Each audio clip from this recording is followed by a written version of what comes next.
to the All-Star Finals. They are 1-0 up. It's Fnatic as the blue team, the home team favorites.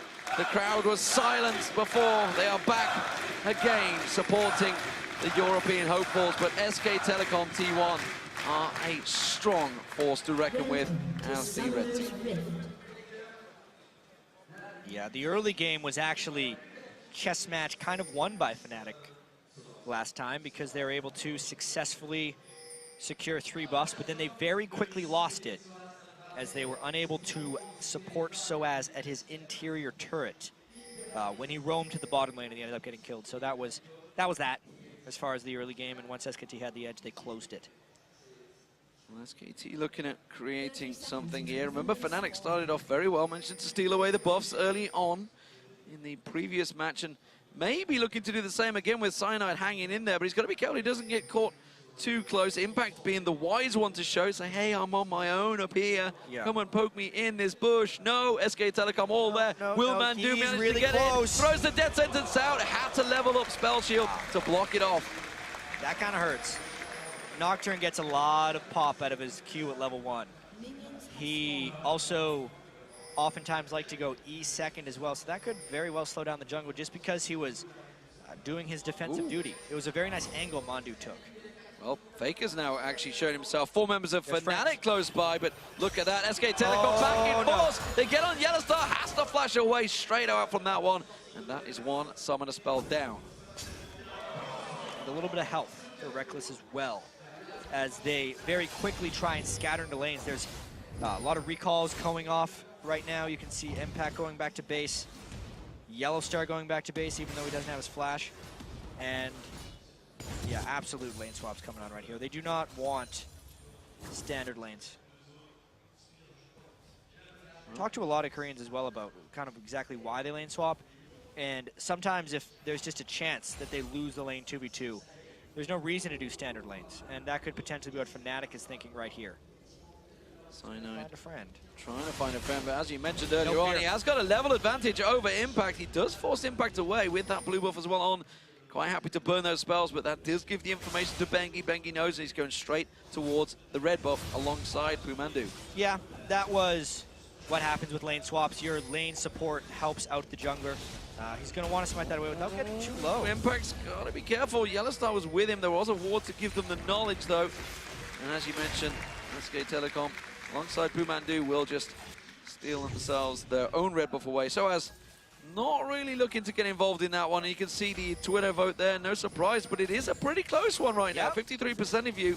So 47% of you still believing in the European dream. We'll see if it's possible. Peke dodging now, but he's in all sorts of trouble now. Has to flash away. The Ignite went down. But where's he going to go? You can see Impact coming around. He's got no flash available. He has got a shield, but it may well not be enough. It is only a level 1 Impact. You can see Pumandu, if he can get in range to land that death sentence. The spear's there, and Faker gets first blood. And it could not go to a better person on SKT. We said the one fear that SKT might have in this one is if Faker can't control mid lane enough. The fact that he just got his kill onto Lulu will help that substantially.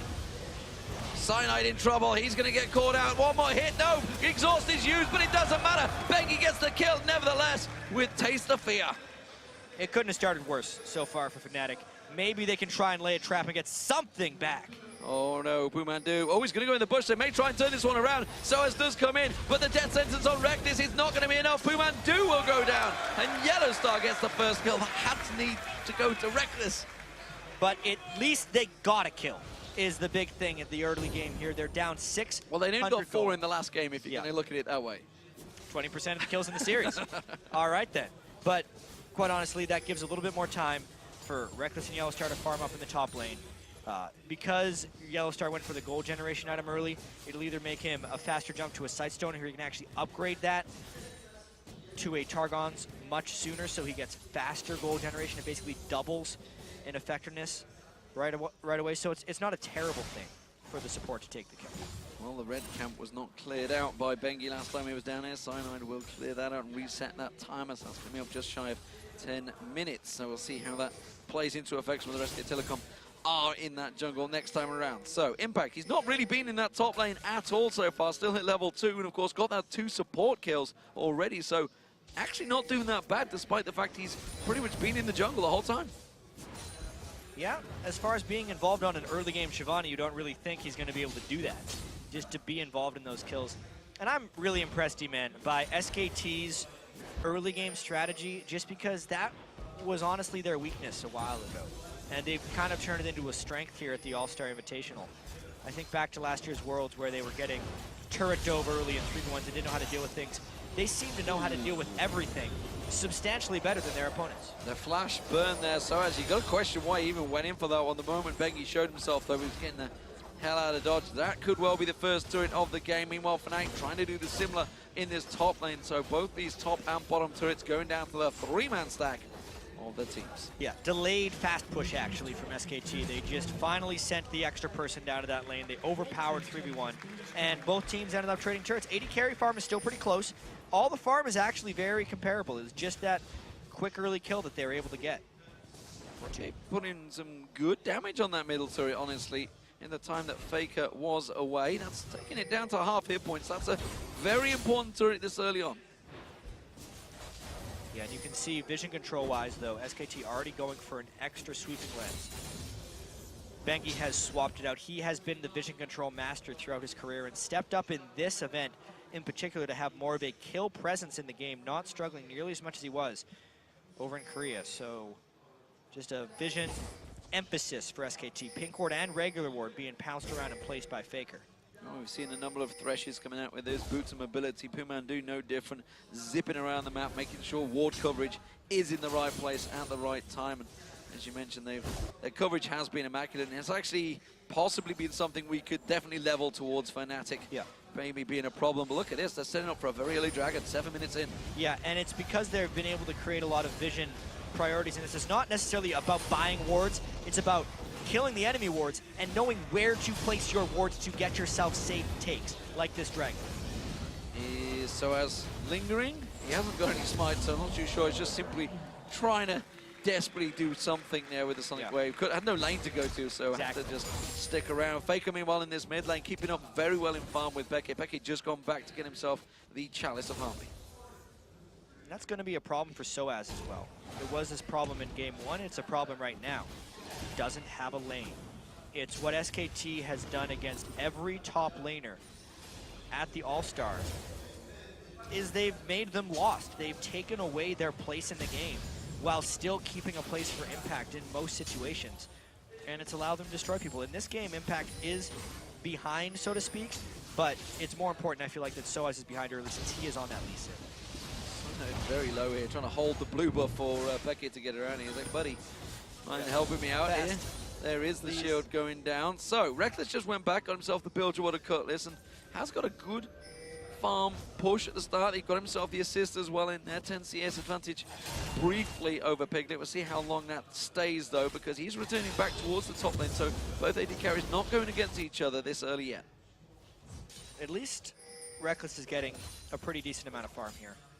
The gold lead is still 800, so the game isn't out of control, despite maybe how fast last game was. As far as movements, there's more kills in this one, a little bit less action, and more standard laning, which is good right now for the way Fnatic wants to farm up. They need to get Nocturne into a place where he's healthy at level 6 and can get some good ganks off. He's also went with a Wriggles Lantern, so we will have to keep track of his overall Feral Flare stacks. He's currently at 11.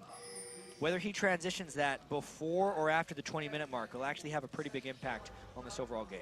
And we'll see whether he actually gets the time to stack that up to 30. Of course, we are on 4.6 here.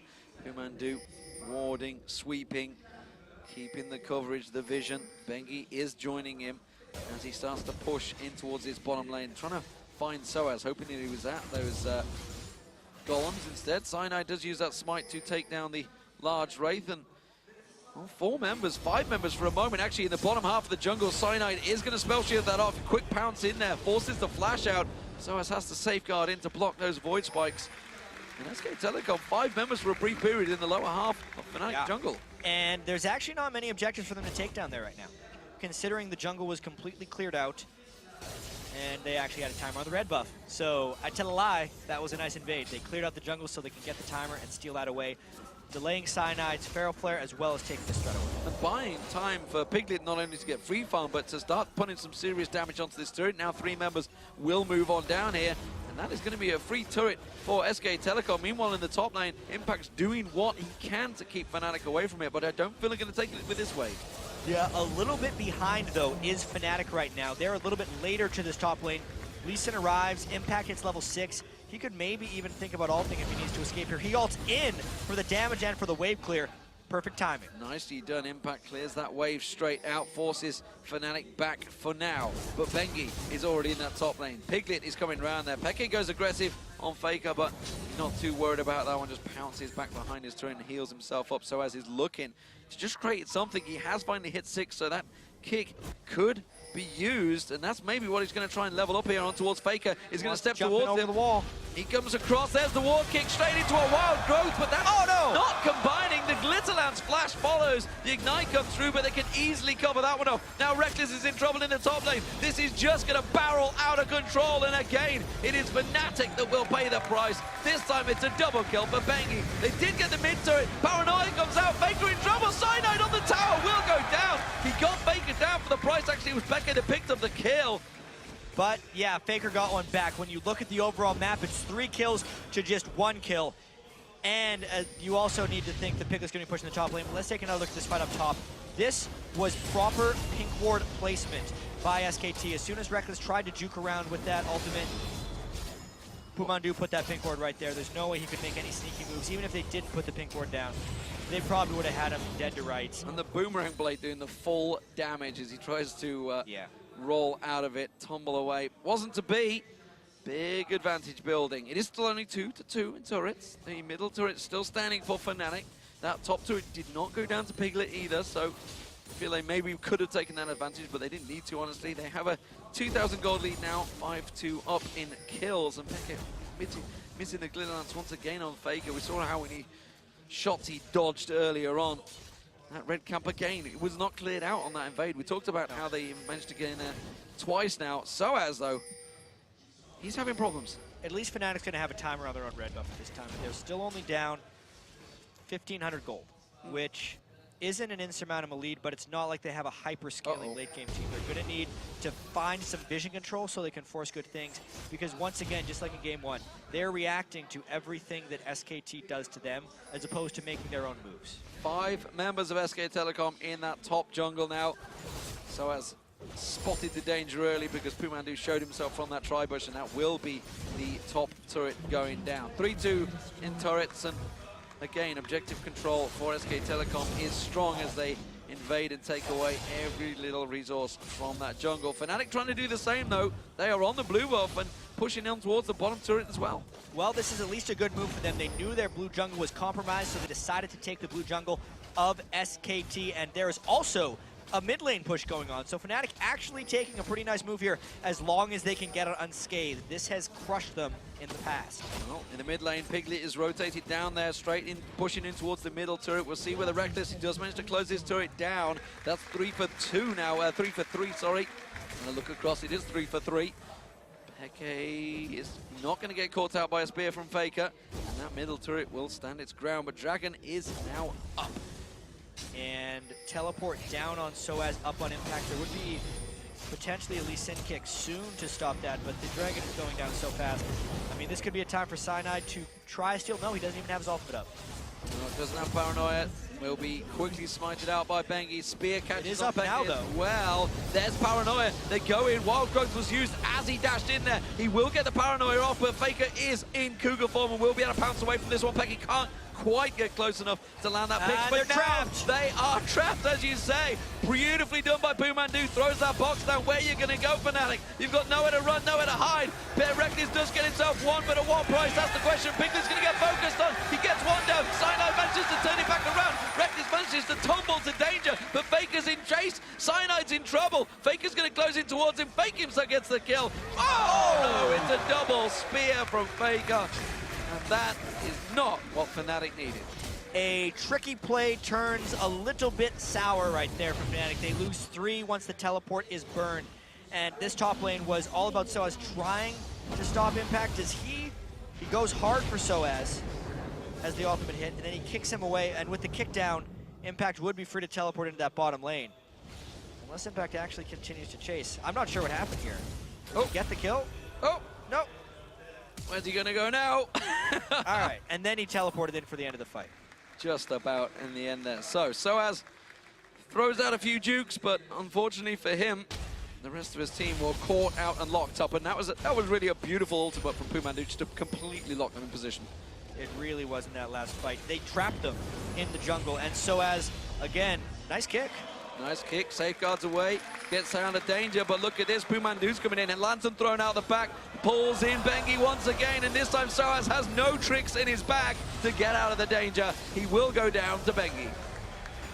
And that is a lack of vision control, but more importantly, map presence that happens right there, because 3 people were freely able to go and mess with Lee Sin with absolutely no answer possible by the Fnatic team.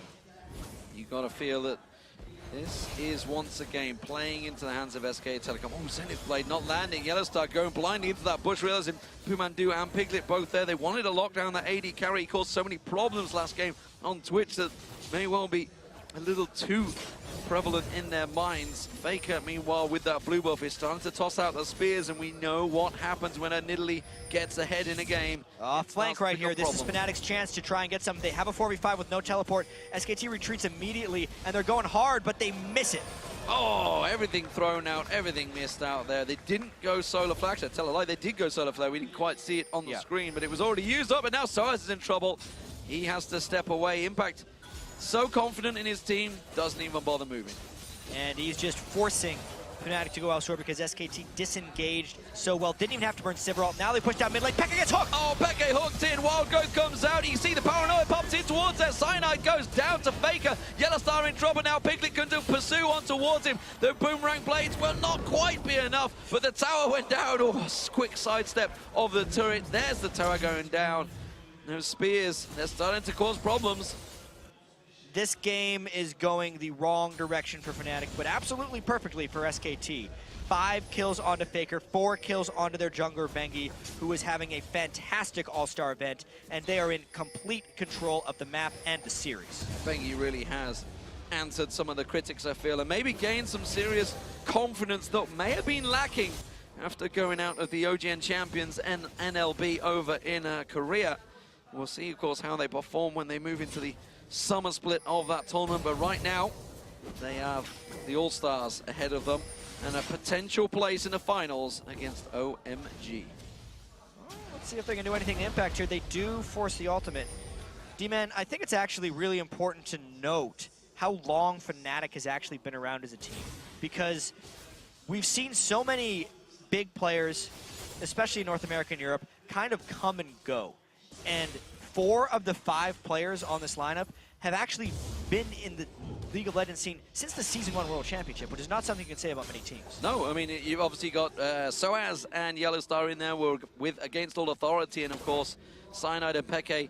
Peke actually only turning up on day 2 as well, if memory serves me, back in Season 1 to turn up and get Fnatic through to that finals position. But it was certainly a long time ago, and they're very experienced, but this top lane Reckless, the new boy of the team, is caught out of position, and he will go down to quick success. And speaking of the new boy, you know, a lot of teams trying to bring new blood through, and Reckless is one of them. Yeah, he was really the prodigy that just came in recently at the very start of the season to try and kind of rejuvenate Fnatic, because these teams that have been around for so long, yes, the events keep getting bigger and bigger, and yes, the pressure in stages, everything is improving, including the competition. And it's so hard to be those guys that were in at the very start, kind of the old dogs on the scene.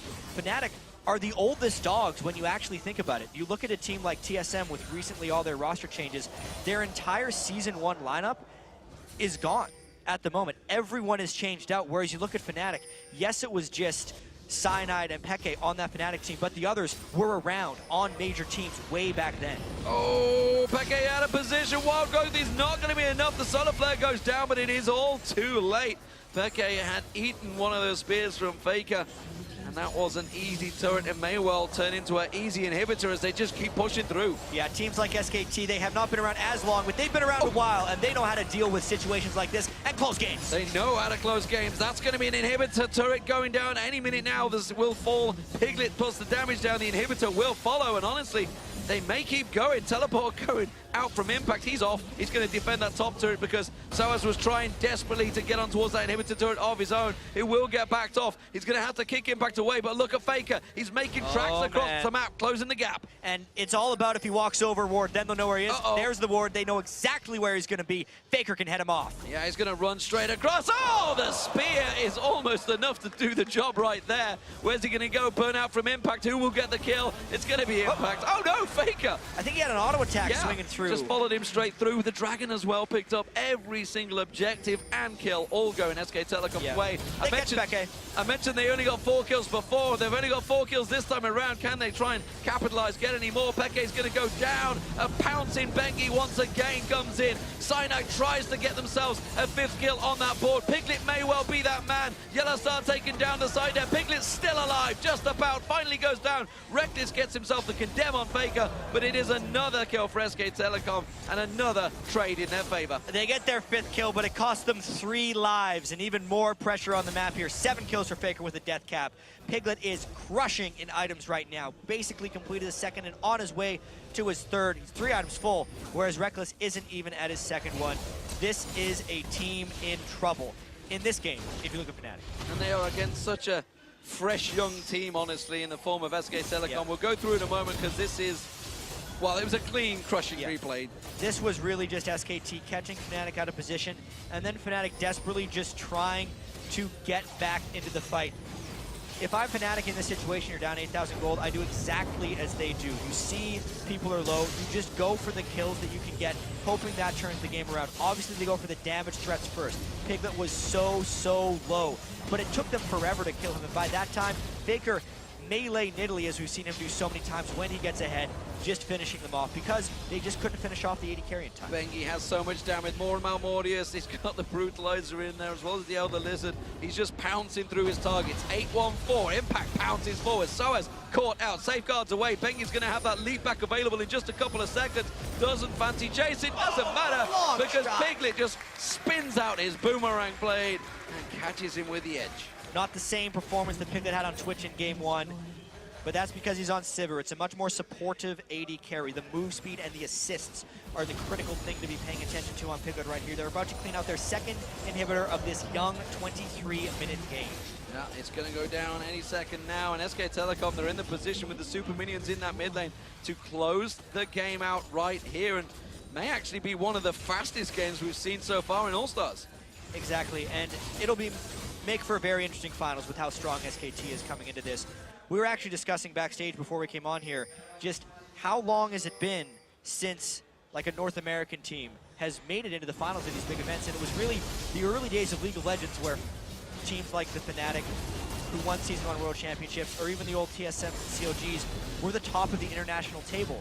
But then the new players from the new emerging regions came in when Korea got the game. They basically dominated since they entered competition. China has done very well as well, winning IPL 5, which was a pretty much that was the beginning, really. The beginning of the end, I think it was safe to say, for the Western world, perhaps, so far. But quite honestly, it's the newer breed of players that came in from Korea and China back then with the old guard of North America and Europe. And I think we're seeing maybe a slow transition towards, obviously, the best of the best are sticking around, like Peke and most of this Fnatic team.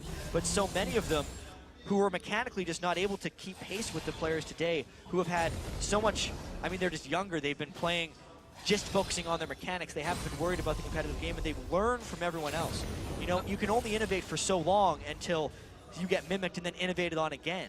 And that's what I think we see happening. So the next breed of teams from NA or EU would have to be the ones to take these guys down. Well, and it's interesting, obviously, we talk about the roster changes that are obviously going on in North America and Europe right now. There's been always a lot of roster changes in Korea. You know, those teams do not stick around for long. They are rapid. If you are not at the top, you are not at the best in solo queue or at what you do in team fights, you will get replaced. There's no doubt about it. There's no, friendship is not a thing. It's all about the team, the winning. And, well, that is what's happening, whereas you look at the team, so is this like... There's a problem in the mid lane, though. They're pushing down pretty fast. Yeah, this could well be game. Soaz is actually out of his place. Inhibitor will go down once again. Baron, of course, was picked up, and SK Telecom, just 25 minutes into this game, are looking to close out by the numbers and take the final to it. Faker's going to get dived on. They want to throw everything at him. They haven't got enough, though. Simply put, the spear does not return in its favor, but you can see Piglet with that ultimate running. Reckless just disappears from the map with a single spear landing. Cyanide tries to jump away, but Bengi just pursues through. Bumandu will get focused down. It is another kill, only the 6th kill, and more importantly, only the 10th kill of the entire series for Fnatic. And Fnatic is running to the wrong base right now because they are getting picked off by SKT, desperately trying to save themselves, but this could be game, D-Man. Yeah, looking towards the base, you can see the Nexus turrets are tumbling, and SK Telecom will reach the finals as honestly expected to face OMG at the All-Stars. It is going to be an all-Asian event, and it is the 2 seeds that expect